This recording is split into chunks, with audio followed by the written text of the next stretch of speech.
নমস্কার বন্ধুরা, এই সময়ে প্রচণ্ড বর্ষায় আমার গাছে কত বেগুন দেখো।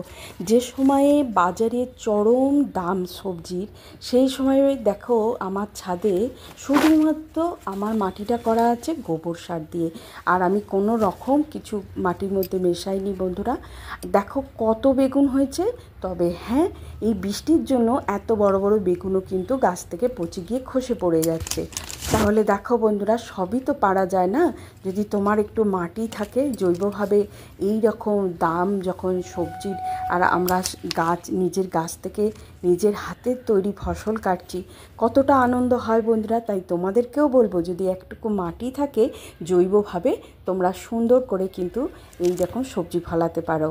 আর একটা কথা বলবো, দেখো বর্ষার মধ্যে কত ফুল ঝরে যাচ্ছে বন্ধুরা, দেখতেই পাচ্ছ। এত বৃষ্টি এবারে, এত পরিমাণে বৃষ্টি, যেটা হওয়াই স্বাভাবিক। তবে হ্যাঁ, এর জন্য গাছে পোকামাকড়ও হচ্ছে। তবে মিলিবাগস দেখো এত আক্রমণ করেছে, দেখো পাতাগুলো পুরো সাদা করে দিয়েছে। আমি ওগুলো কেটে দূরে সরিয়ে দিলাম বন্ধুরা, তোমরাও তাই দাও।